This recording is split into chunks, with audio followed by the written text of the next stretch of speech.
Imagina venir del peor fracaso en décadas, con una afición desconectada, un vestidor roto y una prensa que vaticina una catástrofe histórica en tu propio mundial. Hace un par de años, jugar contra la selección mexicana era sinónimo de un partido de trámite para las potencias. Éramos el equipo simpático que jugaba bonito un rato, pero que al final siempre terminaba perdiendo por falta de carácter. Pero hoy, en pleno mundial de 2026, absolutamente nadie se ríe de México. Hoy, las selecciones europeas y sudamericanas miran el calendario con auténtico pánico cuando les toca visitar el Estadio Azteca o el Akron. Se topan con un equipo de perros de caza que muerden cada balón, que raspan, que desesperan y que te ganan el partido con el cuchillo entre los dientes. ¿Quién fue el arquitecto de esta brutal metamorfosis? Un hombre al que muchos llamaron dinosaurio, al que tildaron de estar desactualizado y al que nadie quería de regreso. Bienvenidos a Irán Fútbol. Hoy vamos a desmenuzar la obra maestra de Javier "El Vasco" Aguirre. Quédate hasta el final porque te revelaremos cómo la alianza secreta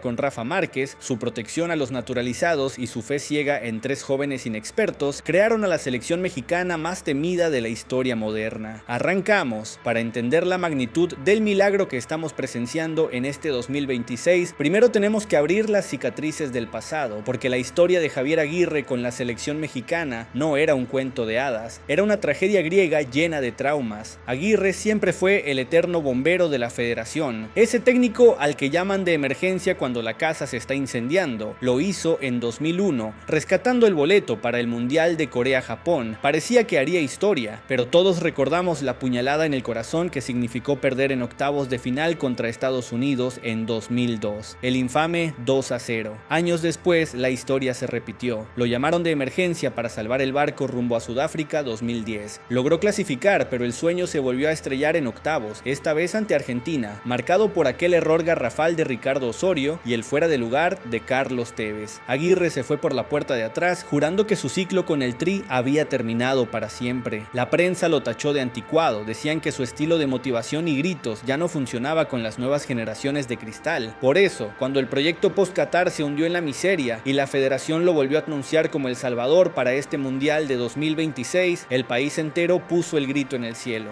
Otra vez el Vasco. Vamos a retroceder 20 años, decían los analistas en televisión. Se auguraba un desastre total en nuestra propia casa. Pero Javier Aguirre sabía algo que los periodistas ignoraban. El fútbol moderno se gana con táctica. Sí, pero los mundiales se ganan con carácter. Y para modernizar su táctica sin perder su esencia de barrio, el Vasco sacó un as bajo la manga que cambió el rumbo de la historia. Aguirre no regresó solo. Trajo consigo al hombre más respetado en la historia del fútbol mexicano, Rafael Márquez. La mancuerna Aguirre-Márquez fue una jugada maestra de ajedrez puro. Javier sabía que él podía absorber toda la presión de la prensa, recibir los golpes mediáticos y blindar el vestidor con su personalidad volcánica. Mientras tanto, el Kaiser, fresco de su paso por la escuela del Barcelona en Europa, se encargaría del trabajo táctico fino, de la estrategia moderna y de conectar con los jugadores jóvenes que veían en Rafa a un ídolo inalcanzable. Aguirre es el fuego, Márquez es el hielo, y juntos comenzaron a tomar decisiones que escandalizaron al país, pero que hoy nos tienen soñando despiertos. La primera gran sacudida fue el tema de los naturalizados. La prensa purista exigía que el equipo estuviera conformado únicamente por nacidos en México, pero al Vasco le importan un carajo los pasaportes, a él le importa quién tiene la sangre más caliente para ganar. Ignoró las portadas de los periódicos y le entregó las llaves del equipo a dos hombres clave, Julián Quiñones y Álvaro Fidalgo. A Quiñones lo convirtió en un arma de destrucción masiva, soportó que a Julián lo reventaran en redes sociales y hoy el Colombo mexicano le está pagando con goles mundialistas y una potencia física que destroza a los centrales europeos. Por su parte, el Vasco se dio cuenta de que México no tenía a un jugador que escondiera la pelota bajo presión, así que arropó a Fidalgo, el maguito español. Dejó de ser un jugador de pases laterales para convertirse en el péndulo del equipo, marcando el ritmo en el mediocampo mientras los demás corren a muerte. Pero si la decisión de los naturalizados fue polémica, la apuesta por los jóvenes fue una auténtica ruleta rusa que Aguirre jugó con la frialdad de un francotirador.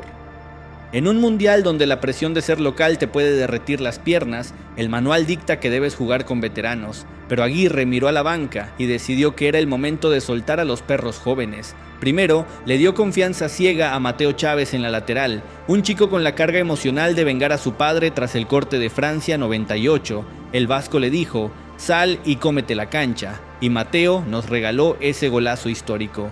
Por su parte, también le dio oportunidades valiosas a Obed Vargas, soltándolo en el mediocampo para raspar, morder y darle respiro a los titulares en los momentos de mayor asfixia. Pero el caso más espectacular, la verdadera joya de la corona en esta apuesta juvenil, fue el descaro de Gilberto Mora. Un niño maravilla que venía saliendo de una terrible lesión de pubalgia y que la prensa pedía llevar con pinzas. Aguirre no lo cuidó, lo aventó al ruedo mundialista como titular, y Mora le respondió adueñándose del balón, pidiendo la pelota en los momentos más calientes y mostrando una dinámica indescifrable. Con su visión de campo periférica y su atrevimiento, Gilberto demostró que la edad es solo un número cuando tienes talento puro, convirtiéndose en el motor creativo que este equipo rudo necesitaba desesperadamente. Mora, Chávez y Vargas, 3 jóvenes que bajo el brazo protector de Aguirre están jugando como veteranos de 1000 batallas. Todo esto nos lleva al punto más criticado pero más fascinante de esta selección, su estilo de juego. Durante años México intentó copiar el modelo español, queríamos salir jugando desde atrás, queríamos tener el 70% de posesión.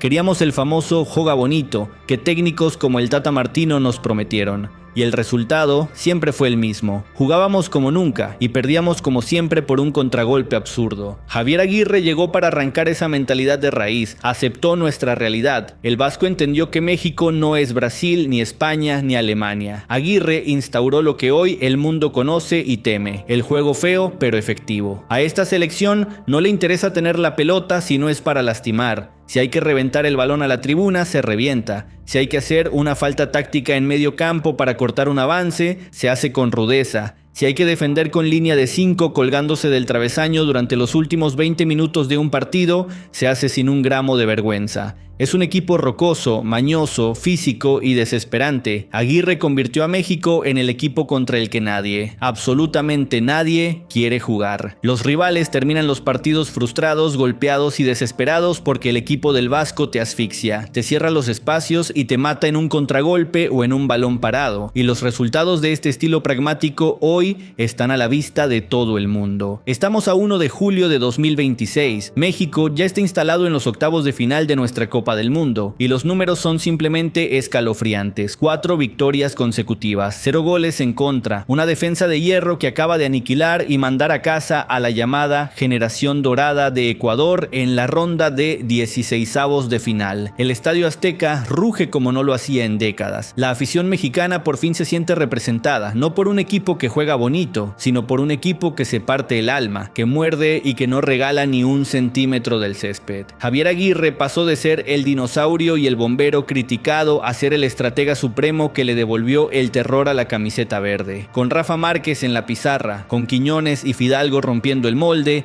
y con los jóvenes matándose en la cancha, el vasco hizo lo que parecía imposible, obligó al mundo entero a tenerle miedo a México. ¿Y tú, qué opinas del estilo de juego de Javier Aguirre? ¿Prefieres este equipo feo pero efectivo que está ganando en el Mundial? ¿O extrañas la época donde intentábamos tener la posesión del balón a toda costa? ¿Crees que la mancuerna con Rafa Márquez fue la verdadera clave de este éxito histórico? Déjame tu opinión aquí abajo en los comentarios, porque estamos viviendo un momento irrepetible en nuestro fútbol y voy a estar debatiendo con cada uno de ustedes. Recuerda siempre, en el fútbol de verdad, las formas se olvidan, pero las victorias son eternas. Nos vemos en la próxima.